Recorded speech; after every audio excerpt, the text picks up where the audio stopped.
This is Leafs Morning Take with Nick Alberga and Jay Rosehill. Now we've got a fight started here right off the bat with Rosehill. 30 minutes of live, nonstop Leafs talk starts now.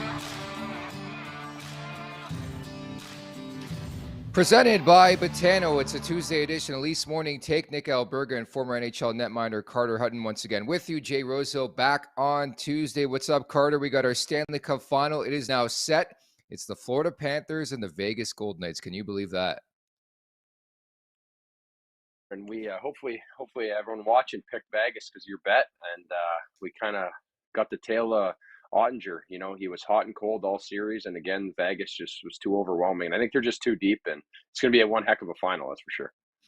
Yeah, that's the best part of this story for me is I like first-time winners. So for the first time since 2018, ironically enough, when we had Vegas and Washington square off in the Stanley Cup Final, it's going to be two teams that haven't won the Stanley Cup before in the form of Florida and, of course, the Vegas Golden Knights. But to me, it's just the fact that Vegas is making this thing look so easy. Like they keep getting back to the conference finals. Now they're in the Stanley Cup Final.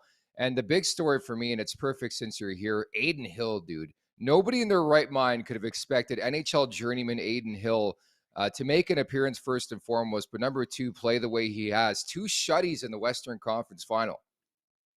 Yeah, it's impressive. And, you know, he's always kind of been one of those hot and cold guys, but he has really found his game here. And, you know, a big guy, you know, fills a lot of net, but I think he simplified things a lot. Like watching him play a little more here. When he was in Arizona, he had a lot of good games, but it was one of those things where he could never really string it together. And he's obviously been putting the work in, and they have a lot of depth at goaltending. And you know, he gets the opportunity now, and he's punching his ticket. He's playing really good, and you know, this is something that they can definitely ride that wave. It's going to be one hell of a matchup here in the final, that's for sure. How would you handicap that goaltending matchup before we move on? Sergei Bobrovsky, I think the front runner right now as we have this conversation for the Conn Smythe Trophy taking on Adin Hill. I obviously got to go with Bob, right? He just has that experience, and you know, obviously, granted, you know, he's been there longer, and it's one of those things. He's so hot right now, it's good, but Vegas has been giving up a lot. And, you know, still giving up a lot of chances, and Aiden's been dialed in. It seems like even his interview last night, he seems so calm and just focused, and it's one of those things that I believe it's going to be a real battle, and it'll be interesting to see how this plays out. It's definitely going to be a lot more of a grind, that's for sure. Lots ahead on today's show, including our feature presentation, hockey YouTuber Steve Dangle Podcast Network, runner of everything, pretty much the president, Steve Dangle, hopping on in about 10 minutes or so from now. Remember to subscribe, tap that like button, leave us a review wherever you're checking us out. At the Leafs Nation 401 on YouTube. Additionally, we're available wherever you find your podcast. Just search Leafs Morning Take will pop up. And again, at the Leafs Nation 401. If you're not subscribed on YouTube, don't forget to visit theleafsnation.com for the very latest on all things Toronto Maple Leafs. Thoughts, comments, questions, or concerns. Just looking at the chat right now, a lot of you piping in already. Great to hear the audio is doing great for today's show. But drop us a line in the chat down below here on YouTube, and we'll get to it a bit later on in the show. But for now, let's get over the boards. So, Carter, the news coming down maybe 20 minutes or so before we came on the air at 11 a.m. Eastern time here on this Tuesday. Sounds like the announcement of the hiring is imminent for Spencer Carberry, of course, the now former Leafs assistant coach. Sounds like he's going back to Washington, which makes a lot of sense to be the first-time NHL coach in his career. Of course, he's got a lot of coaching experience and a lot of experience with the Washington Capitals organization. He coached ECHL South Carolina, AHL Hershey. And quite frankly, I love when guys finally get the opportunity, because I do think a lot of guys are recycled. Like Peter Laviolette's going on his 5th Metro Division team. Yeah, it's nice. You know, sometimes it gets a bit annoying when you're like, you know, you just see these coaches pop up again and again and again. And then you finally get someone who gets a chance to be the head guy in the NHL. And I think there's that familiarity with a lot of those players. You know, he spent a lot of time in Hershey and South Carolina. He's been in the system. He understands how the organization runs. And there's obviously that, which is great. And you see the productivity he's done with Toronto, you know, running the power play and managing these star players. You go to Washington and you're getting those star players right back, right? They have a lot of guys that are a little long in the tooth that are still an unbelievable offensively gifted team. And he's going to fit right in. It's going to be exciting to see what he can do. And my time in Toronto, he was always so nice to me and great, and he's such a good person. I'm excited for him, and you know, it's a huge opportunity, but it definitely leaves a hole in the Leafs coaching staff. Yeah, right away when this news went down, I couldn't help but think of Bruce Boudreau, who's ran a power play in his career once or twice, known for his offense. I do think this could be like the perfect fit, taking nothing away from Spencer Carberry, but like even, Manny Malhotra, we need a shot at this power play, was really, really successful. And again, I'm taking nothing away from the job Carberry did. There's a reason why the Leafs power play was outstanding the last couple of years. But I think a fresh voice could be beneficial. I don't know if it's going to be Boudreau, but I'm certainly vouching for a guy like Boudreau. Do you like that fit? A guy like Gabby coming into the mix, a former NHL head coach. Maybe he's got the opportunity to be a coach again in this league, but potentially to run this power play. Yeah, maybe, that experience too, right? He's been around the league for a long time, and especially behind the bench, right? Like you have Malhotra, you have Keith, who still isn't, as long and as much of a veteran, but maybe there's some different Yeah. takes that he's going to have and some experience managing. He's managed older players, newer players, and different elements, and he's been through a lot pressure season and seasons where you've done well, played bad. He's kind of seen it all, so you have that to rely on even for Keith, which could have a big effect. And his resume doesn't lie. He's a lot of success, and he's one of those guys. Like I think he's loved by most teams he coaches for, from what I've heard. And he's definitely a character, but he knows his game, and it'd be really exciting. I think the fans would definitely embrace him. And most importantly, a frequent visitor to Leafs Morning Take. We love Gabby Boudreau on this show. What's your take as a former goalie in this league to the Leafs power play? Because the big story around these parts has been how great and successful they are in the regular season. Then it gets to the Stanley Cup playoffs. It's a whole different ball game. They were 2 for 11, by the way, in that Florida series this year. It's just the playoffs. The time and space just disappears. Part of me is like gets frustrated by it because you go through the regular season and you have more freedom, there's more space, where all of a sudden now the playoffs start and the game changes, right? We talk about different players that are better in the playoffs, where sometimes it's frustrating in the sense of now you have to change your game because you're playing in the playoffs, which always seems like BS because you have the refs calling it differently. Things are not getting called unless it's like a blatant scoring chance. So now you have these skilled players where we want to promote the game. We want Matthews, we want Marner, we want Nylander, these high-end plays. All of a sudden, we just want to chucks in front of the net, grinding it out. So I always find that a bit of a gray area, especially as like managing a team and a power play. How do we get ourselves ready to be successful in the regular season and then transition into the playoffs? So it's definitely one of those areas I think we need to find some common ground between playoffs and regular season, especially if we want to promote the game with these high-end players, which at the end of the day, that's what everybody wants. Yeah, and to me, I think the one thing I would try is having different looks when it comes to the zone entries. Like we all know what's going to happen. They're popping it back to Marner. They're popping it back to Matthews. One guy's going to take it, one's not, or they're going to pass it back and forth and gain the blue line. And then when they do get in, I think it's important to have different looks. But again, easier said than done. You even look at a team like Edmonton, who is just so unbelievable. Like they're generational on the power play. And it just shows you the margin for error razor thin in the Stanley Cup playoffs. So we'll see what comes to fruition there. That is the latest. Spencer Carberry, Leafs assistant, sounds like he is bound for Washington to be their head coach. Meantime, July 1, Leafs fans know that all too well. The clock is ticking towards then. A couple no movement clauses kick in. Most importantly, Auston Matthews, which would bring him 1 year away from UFA status. And from all reports, and again, nobody knows truly but Auston Matthews and maybe his representation, but it sounds like he's not. If he does sign an extension, it's not going to happen on July 1. That shouldn't shock people. We sort of went through this to an extent in the NHL world with Nathan McKinnon last year and David Pastrnak. Like it happens. But what would your level of concern be if you get to July 1 and one way or another, you really don't know what way Matthews is leaning here? Well, I think it's going to grow. It's just going to keep growing every day that goes by, especially past July 1st if they don't get it done. We understand that there's a lot of pressure that it doesn't get done. You talk about those big players not getting their deals done early, but he has been so vocal about being committed to Toronto, and he's there to win a cup, and he wants to be committed to it. So as a fan, you take him at his word, right? He's been all in, and he has done everything he can to help this team win. But at some point, there needs to be maybe some silence broke about him, wanting to still be here. And I feel like it's always one of those things they don't expose a lot at the end of the year when they're asked about it. But I think at this point, as time continues on, there needs to be worry, and it's his commitment to Toronto. And if he doesn't get a deal done, like, oh God, if he ends up, wasting away and going to UFA, he's going to burn a bridge. And this is definitely not a city or a country you want to do that to in that sense. No, and ultimately, Hutz, I think it comes down to trust. It really, really comes down to trust. Like, I think obviously the new GM, Brendan Shanahan and company, will talk to Auston Matthews and be like, dude, like, what are you doing? Or, are you serious about re-signing here? If it doesn't happen on July 1, are you ready to make a commitment at some point in time this offseason?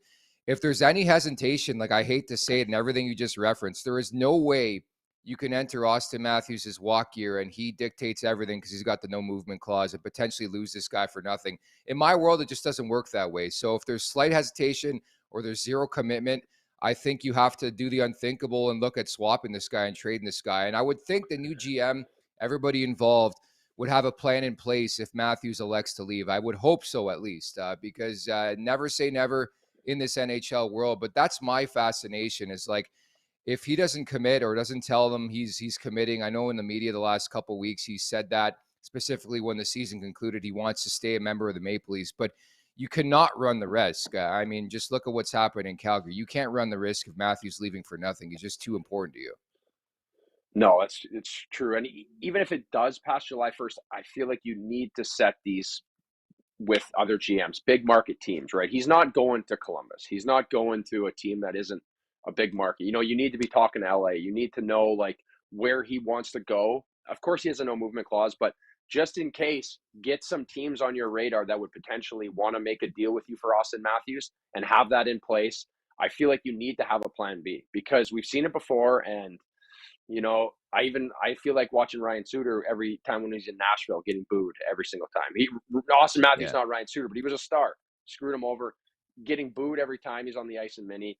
There's Auston Matthews. He has like this legacy already built in Toronto. This is totally going to ruin it. But he can still save face if it goes about it the right way. And I feel like that's got to be more important. I understand he's going to make a lot of money. He has a lot of money. At the end of the day, sometimes that legacy is just as important. So we'll see what happens. Hopefully they play this right. And you played at that barn. More times than not, there is not a pulse in that building for a Maple Leafs game. And I could only wonder if Auston Matthews left and returned, what the atmosphere would be like at Scotiabank Arena. But I don't even want to think about that. Let's bring in today's guest, a hockey YouTuber from the Steve Dangle Podcast Network.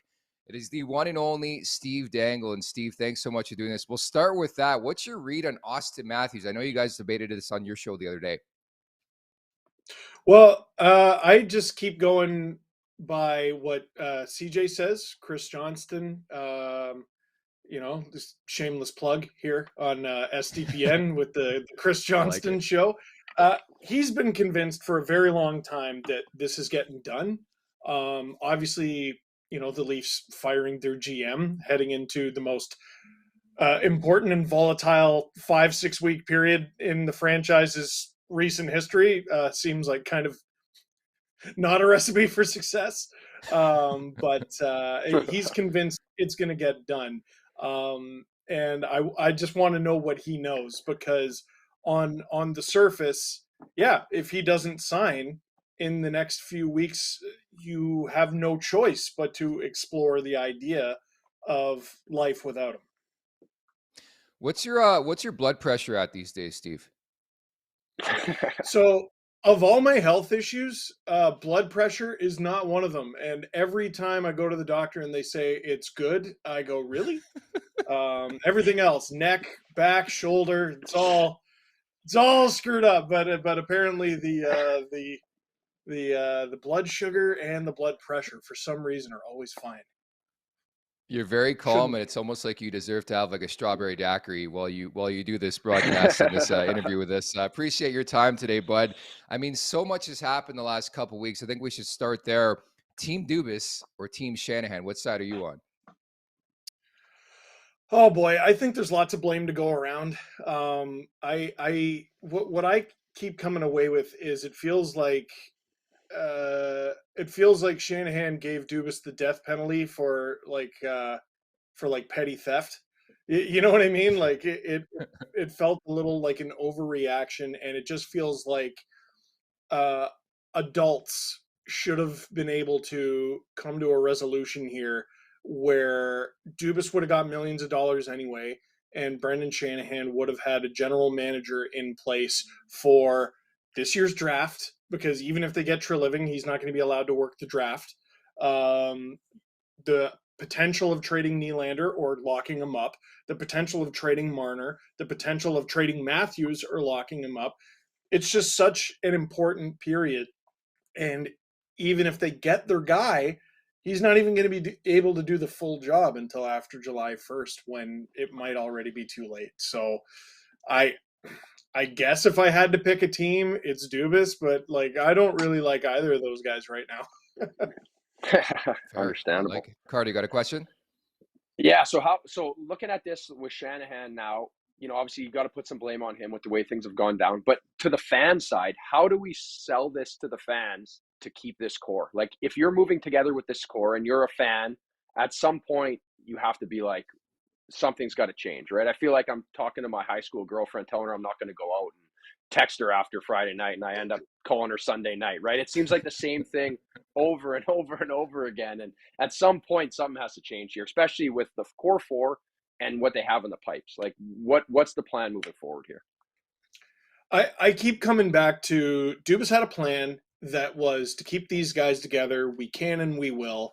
And a big giant wrench got thrown into that plan. And that was COVID. And the world stopped and the cap stopped going up. The keeping all those guys and giving them all that money was kind of contingent on we're the Leafs, we're going to spend to the cap, and the cap is going to continue to go up. When the cap stopped going up, he didn't adjust. And literally the week he committed to potentially trading one of those guys, he was fired. And then again, Chris Johnston comes out with the report that supposedly Shanahan reached out to all the core guys and they left those conversations with the impressions that they're sticking around. So either the Leafs are going to do the definition of insanity and do the same thing over and over and over again and try to expect a different result, or one of these guys is going to end up moving and they're going to feel pretty betrayed because the president of the hockey team called them, reassured them, and then gassed them. Yeah, and the one example I like to bring up is DeMar DeRozan, Masai Ujiri, and Kyle Lowry, where they're like, yeah, DeMar, you're going nowhere. Next thing you know, he's going to San Antonio. Kawhi Leonard comes in and they win. And the other one, of course, is Mark Bergevin and PK Subban from a couple years ago. I would never trust anybody on their word in the sports world. And if they are, then you're pretty much an idiot. Is there anybody who stands out for you, Steve, in terms of, just that makes so much sense to be the GM of this team? But for me, there really isn't anybody. I know Brad Treliving has been linked since day one, but is there anybody who stands out for you to be this GM? I like the idea of Eric Tulsky. I don't know how well that'll play in the city because I think, he's kind of billed as a numbers guy or an analytics guy. And I think the unfair thing is all guys who are like that think the exact same way about hockey. And I just don't think that's true. I think what sets teams back when they fire a GM is they have a GM, they let him, do his plan for years and years. Then as soon as they fire him, they try to go in exactly the opposite direction. So your new guy is going to spend the next year or 2 years trying to undo everything the previous guy did. I just don't think that's a path forward to success.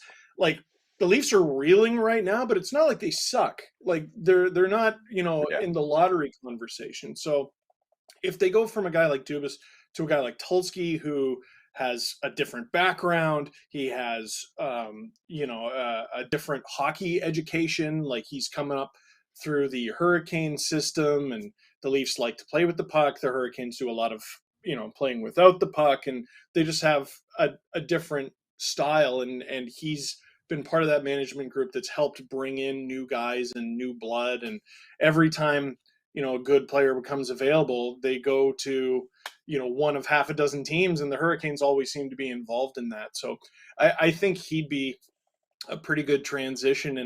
And Treliving is so interesting because, I mean, the main point of support with him is, well, Calgary's ownership is so meddlesome that he wasn't allowed to really do his job. Meanwhile, we know anyone who comes to Toronto is going to have Shanahan and the board of MLSE breathing down their neck the whole time. So it's weird to me that Treliving would even want this gig. But here we are. It's the Toronto Maple Leafs. Carter, you got one last question, bud? Yeah. I think the other one for me is right now, like, we lose Canberry's out, Spencer's gone, and now, like, what happens with Keith? Does he stay? Does he go? I know it's getting late, and again, they're handcuffed with the GM, and now you have a coach that's, there's obviously a big question mark there, and I think it's something that, you look at Florida, who changes coaches, and, they had one heck of a season last year, and now they're in the Stanley Cup Final.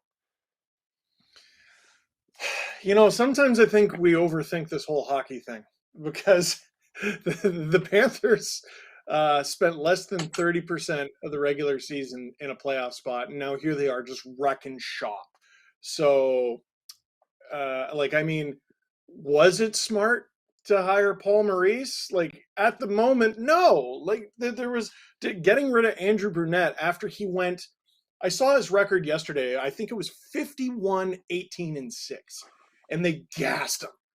Are you kidding? Because of one failed playoff round, and they bring in Paul Maurice. They back into the playoffs because the Penguins choked. Arrest the Pittsburgh Penguins for choking on that game against Chicago. So I know that's not quite answering your question. Sheldon Keefe's one of the winningest coaches by percentage in Maple Leafs history. And I think sometimes it's just good to get another set of eyes in there. The unfortunate thing is one of the most ideal replacements for him. It sounds like he could be, the Washington Capitals head coach by the end of the day. So again, here's another key decision for the Leafs where it's like, man, it'd be great if they had a GM right now, and they don't. It's so true. It's so true. I was going to leave with this, and I texted Elliot Friedman the other day to bring it up. The Leafs are to blame for this run for the Florida Panthers. I don't know if you recall this game. I'm pulling it up once again. It was March 29th. It was a Wednesday.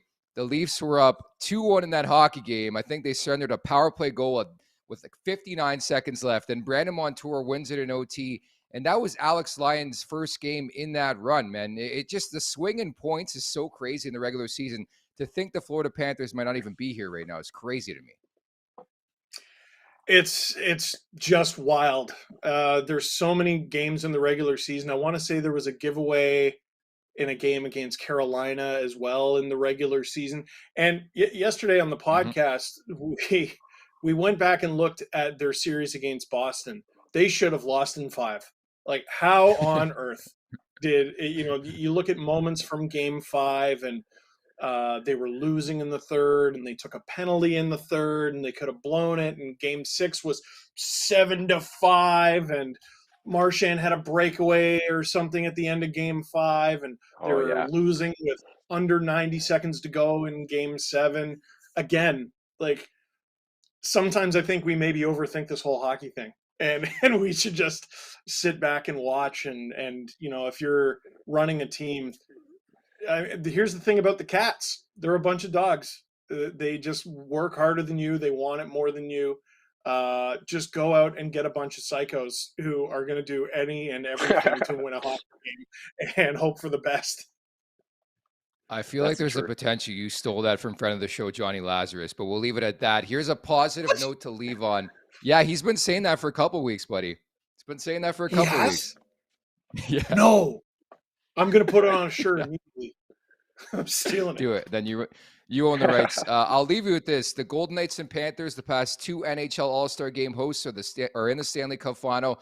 Who's hosted next year's All-Star Game, Steve? The Toronto Maple Leafs. Let's go, baby. It's guaranteed. Lock it in. Put it on a t-shirt, Steve. Thank you so much for this, buddy. Thank you. He's the best, man. Steve Dangle from the Steve Dangle Podcast Network, hockey YouTuber. Just does it all, man. So passionate. And I respect Steve for so many reasons and call him a friend because I saw him from day one where he was to where he is now, building a fucking empire. It's really, really impressive. And we're trying to do the very same thing over at the Nation Network. So very appreciative of Steve and him hopping on, and a lot to say, man. There's so much to chew on in Leafs Nation right now, Huts. It's nuts. First off, thanks, Dangle. I wish if I had his energy, I'd still be in the show. But I know it's a lot to take in, right? Like we there's so many different elements, right? Like even we're talking about it, and we're like, and he made a good point. It's like there's so many things that are so fragile in these situations where it's like, their Panthers were barely in. So like at one point you're thinking this Maurice hiring is horrible, and now all of a sudden, I bring it up like it's a great thing. We talk about, if Pittsburgh wins, we talk about Bobrovsky. We're talking about how bad that contract is. Now we're like, Bobrovsky's going to win the Conn Smythe if they win the Cup. It's such a fragile league, and it's so, it's tough, but it's fun, and it's the best sport in the world, and that's why we're here, is to try to figure it out. But good luck to the next GM of the Maple Leafs trying to figure out that mess too. Yeah, and Steve's so right. I mean, there's so many decisions that could be made right now if there was a GM in place. And I actually don't mind them being very patient with this whole process, because the last thing you want to do is make the wrong hire and set this team back 5 to 7 years, especially with the players they have on this roster. Meantime, the Botano Wrap Up is presented by Botano.ca. The game starts now, 19 plus. Please play responsibly. So I talked about yesterday getting the train going right to start the week with our bets. We did so. We hammered Vegas at plus money. They dismantled the Dallas Stars. I was stunned at that. And the fact that Dallas loses all 4 games in that series with their captain and wins both games when he was suspended. Go figure. But we're going to try to go 2 for 2 this week. I'm going to look at some baseball tonight. I'm taking the Blue Jays run line, plus 127 is the value you see on your screen for them to win more than by 1.5 runs in this game. Toronto at Milwaukee, so you got Yusei Kikuchi. Your guess is as good as mine as to how this guy's going to come out. He's been a gas can for the most part since joining the Blue Jays, but he's taken on Adrian Hauser. And I think another game the Blue Jays need. I think the Milwaukee Brewers are 28-25, leading their division right now. They're always a really good team the last couple of years, but I expect the Blue Jays to step up behind Kikuchi and deliver some offense, because we all know they're going to need it. So give me the Blue Jays run line tonight, Huts. Yeah, let's take it. It's time. It's time for them to get going here. It's been a tough go here, and if the Sticks get going here, I think they're going to get behind them, and I think it'll be a big game. And they can put up runs quick in a hurry when they get going. Yeah, they're pissing me off this year. I won't lie. I know it's relatively early, but fucking get cooking here, man. I want to see some October baseball. I want to see this team go on a run. It's just so hard to do it in Major League Baseball, especially in that AL East, just a juggernaut division. You look at Tampa, that start. The Yankees are always good. The Boston Red Sox love to spend. The Baltimore Orioles remind me a lot of the Leafs a couple of years ago, where you have all these kids, you put them together, and they're eager to win in this league. And Adley Rutschman's been an absolute stud. So that's what I'm looking at tonight, is the Blue Jays run line in Milwaukee for the first of a 3-game set, I believe, with the Brewers. Let's look now at the chat. You guys are on fire as per usual. Jim Langdon writes in, very negative. No Cups for Leafs, not happening. Okay, fine, if you say so. I'm going to elect to stay positive in this situation. Sukhjit Singh writes in, Kadri was the worst trade. He should have been the core. You know what? Looking back at it, that was one of the things I look at in the Kyle Dubas era, where it's like you traded Nazem Kadri. I know Kadri goes on to win a Stanley Cup, signs in Calgary, but they didn't do very well in that trade. Like the key cog was Tyson Barrie, never really did well in Toronto, and Alex Kerfoot, his contract just ended. Doesn't sound like he's going to be returning. But that's the risk you run as a GM. You're not going to win every trade, are you? No. And he's one of those guys. He is a playoff guy too, right? He's that meat and potatoes. Yeah. He kind of does it all. And he's a lot less flash. And those are guys that don't come along very often. And it definitely is one of those ones they lost out on. And it kind of haunts them a bit. But it's what's done is done, right? I feel like that's sometimes our problem too with the Leafs. We're always talking about things that have gone. We have to live in the present, and this team isn't bad, right? It's not like we're last place. They're right in it, and it's just a few key pieces here. We could be sitting here talking about them next year, ready to play in the Cup final. Man, I saw somebody post that Morgan Rowley no goal in Game 5 that we thought crossed the line but didn't on Sergei Bobrovsky. Like, to your point, man, that just like Leafs fans love to dwell on the past. You got to move forward. There's got to be blame that goes somewhere. Like, that was the most disappointing part of this year coming to a conclusion, was not so much losing, but the finger point at the refs, the goal. Like, I don't know, everywhere from where it should be, and that's the core four, man. You pay your star players the big money. They need to show up when it matters most. If they don't, they lose. And that's pretty much what happened again this year. Yeah, I had a goalie coach in Nashville, Mitch Korn. I remember talking with this when Pekka was making $7 million, and we were in a run where we didn't make the playoffs. That was the year Trotz got fired. We had a big game, and I was playing well, and they're like, he's got to play. He's a big money guy. These guys are paid the big bucks to play in the big games, to win the big games, and this is why they make the big money. And you look back on it, you can blame so many, you can tick that. But if you're making $10 million a year, you need to be the guy. And, you know, again, you fall back on that. They weren't when it mattered against Florida. Hey, how horned up were you that free agent year where Buffalo came knocking? You had a great year. Didn't you outperform Pekka that year? Yeah, well, the year I went to Buffalo was in my year in St. Louis. I did That's 2 right. years Yeah. in I outplayed Pekka in my last year there. I played really well. That's when I went to St. Louis, 2-year deal. And then Jake Allen kind of struggled in St. Louis. And then I led the league that year with save percentage and goals against. I don't know if you knew that. It's not really a big deal. I figured I would just mention it. No, not together. And then Buffalo came. We had, and then I threw my hat in the ring and tried to be a starter, but realized I couldn't hang playing 55 a year, 60 a year. But we had a hell of a time doing it. Huts, I can tell you this. There hasn't been a goalie in the last 25 fucking years that could stand in Buffalo. The last guy, I think, was Dominic Hasek, dude. It's been like, I'm sorry to break it. That's a goaltending graveyard, man. Just look at the list of goalies that have run through there. And I watched Linus Ullmark in 2 weeks in Nashville, conveniently enough, is going to win a Vezina trophy. But another guy they let piss away in Buffalo, dude. It's crazy. I know, yeah. Linus was one of those guys. I knew he was good. I used to help him a lot off. He was more managing him off the ice. You know, he always had that crazy talent. I feel like I helped him mentor him a little bit. We still talk a lot. Yeah. And man, was he good this year. It was fun to watch, and he ran away with that award. Yeah, you look at Buffalo, too, just to close. Devin Levi got a bright future, and Ukko-Pekka Luukkonen. I just hope they figure this thing out. I personally, even as somebody who covers the Leafs, I'd love to see Buffalo back in the mix for a playoff spot at the very least, man. It's the same shit every year. They start off piss poor, then they go on a run in the second half. They give people belief, and then they shit on you once again. So for that point of view, hopefully they get the goaltending, but it's been a long-ass time. So we'll leave it at that today. You're back in the mix for one more show coming up tomorrow. Let's hope we get some news on the GM front. It's been really, really quiet, but great job today, buddy. Yeah, thanks for having me. I'm settling in and enjoying myself, and I guess I'll take the rest of the day off now. There you go. You've earned it. You're like in a Bobrovsky role right now, 11-1 in his last 12 games, and that's the one thing I'm looking forward to the most here in the Stanley Cup Final is Sergei Bobrovsky against Adin Hill. What a damn story, and again, conveniently enough, a contract year for Adin Hill. So somebody's going to overpay this guy big time coming up in free agency, but well earned for him.